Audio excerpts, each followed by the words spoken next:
Grant Cardone and Brian Tracy goes, you gotta save, and Grant goes, you got to your income has to be greater than your expenses, which is basically like living in your means, right? And Brian Tracy's like, if you manage to save like 10% of your income over the years, it has a compounding effect, and you'll be rich. And it's like, okay, somewhere like I feel like from like one like an ant crawling between the cracks of a sidewalk, right? Is like somehow I'm not getting this, right? So okay, so in Grant, from Grant Cardone's example, wealth for average people, your income's got to be greater than your expenses.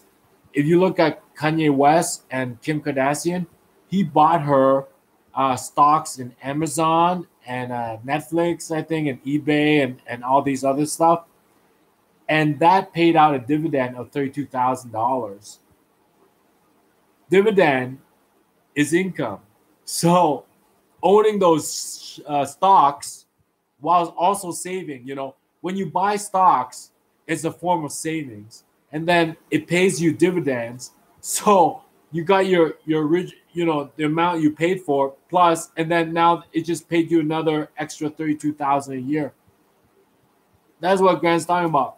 He said it doesn't matter how you increase your saving, your income. You can work another, a second job after your office hours, or you can buy stocks, like Kanye bought for Kim, and they just increase their income while also saving money. Like Kanye and Kim's like, we're gonna save money by buying, stock. I'm not so sure about Uber, but or whatever have you, but Amazon, the rest of it, right? Okay, so let's take a look at their portfolio that they shared publicly in the tabloids, right? You got Amazon, you got eBay, you got I think Netflix, and then maybe what else? Some other thing, right? But like 2 out of those 3 are winners. One. I guess one's a winner too. It did go up, right? I had to say that Netflix stock did go up. It is a winner too, but you know what I mean. But then the 4th one might be like Uber, and it might sink. I don't know. It's kind of 50-50, right? So that's how stocks work. Like for sure, Amazon's gonna do okay. eBay's gonna do okay. Netflix seems to be okay. And then Uber is 50-50. I don't know. You know what I mean? Like out of like a handful of stocks, one's gonna be a dog. That's why they tell you don't put all your money in one basket. And yet the dividends that they pay out is your extra income. So that's how somebody like that might make extra income. Whereas you is like, I don't know what stock to pick, so I'll get a part-time job after the office. But Grant's like, well, Grant also opened up another avenue. Make a sale, make an additional sale. And, Grant Cardone is really a sales guy, sales coach. So if you show up to the office and you've been making like, how many sales, he shows you how to make an extra one within the week. With his techniques and his methodology, he helps you to make an extra sale. It's like, however you do it, raise your income. It's like, ask for a raise. Yeah, but based on what? Like nowadays, seniority or years is not enough.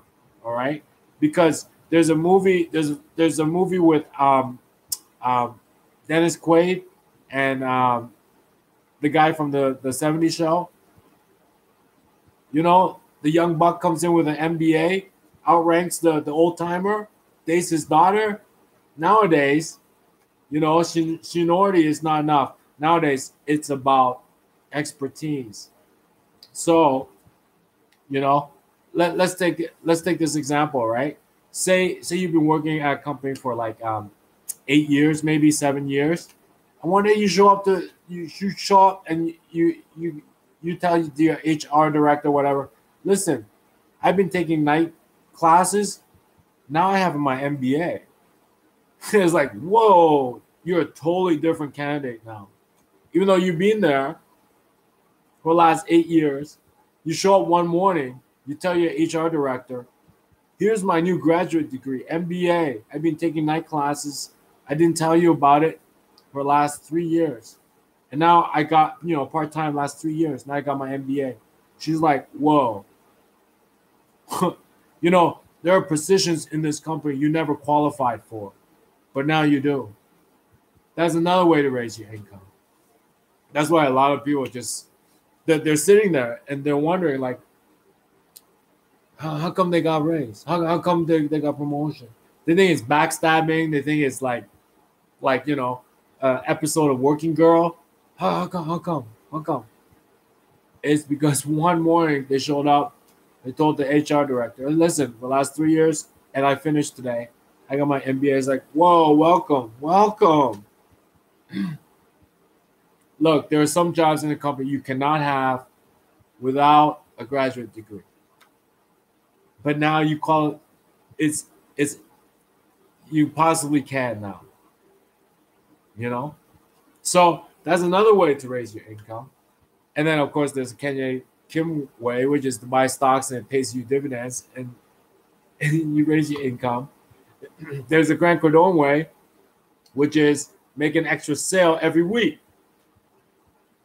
to what you were making before, right? And there's the Brian Tracy way. He says 10% of your income, that way you got to start right away, like practically in high school with your first job. And a lot of people cannot, why? Because when you're working in high school part-time and you save $10, it comes out to 10%, it comes out to like $10. It seems like pointless. But to save 10% of your income, and then by the time you're 65 to retire and you're a millionaire, you literally have to start from high school with your first part-time job. But if you save 10% of a part-time job, it might come out to $10. It seems pointless. Maybe for a guy like me, I guess. Maybe some of you guys poor. Maybe $10 is a lot. I don't know. I don't want to offend. It's democracy. I don't want to offend my peers, theoretically my equals, but you know what I mean? If you got a part-time job in high school and you were to save 10% of your income, might come out to $10. It looks like nothing. But that's Brian Tracy where you got to start really young. Okay, and then there's lastly, why you still between the cracks, all right, is this, all right? It has to do with your expenses. And there's this famous study that says up to $70,000. Once, up to $70,000, as soon as you start making like individually, maybe household too, I think. Household, that means like with another person. Nowadays, homosexuality, I can't even say wife. I have to say another person because of homosexuality. Anyways, nowadays, in a household with another person, a partner, a spouse, they say this about $70,000. If a household makes $70,000, the sort of like the natural expenses, like your lifestyle, satisfies your cravings for materialism. It's like you think you would want to be on vacation all the time, but if you're making around 70,000, you love to work. You love to show up to work because you're doing something really meaningful. So you love to work. You don't want to escape. You love to work. So the number of vacations you take is so like fixed now. Like you're fed up with them because you love to work because you're doing something meaningful at work at about 70,000. Also, about 70,000, you got the car you want, like Yeah, Jay Leno can have his Ferrari and so on, and Jerry Seinfeld can also have his Porsche, but you got the car you want at about 70,000. You're fed up with it. You enjoy it, you like it, but you don't need it anymore. You're full because work is really satisfying. You don't want to escape at 70,000. So your expense is fixed, and that's why they say at 70,000, people so like stomachs for these luxuries max out. The rest, if as you get older, if you do buy stocks, if you do get a promotion for or make that extra sale, you really don't want to go on vacation anymore. Look at a guy like Grant Cardone.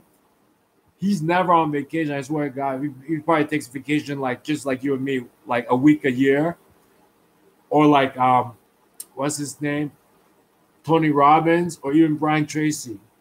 They probably only take vacation like a week or two a year. You think it's because they run ragged? They love it. They love their work. So at 70,000, they maxed everything out, like their appetite for materialism, like their appetite for getting drunk. They maxed it out. The rest is saved. So that's probably why you're in the cracks. You're like, I don't get this, because you have yet to reach the limit of one that zone where you want to go work because you're doing something really meaningful. You're still in the zone where you're dreaming of escaping every day. And then you're not yet in that expense zone where it's like, I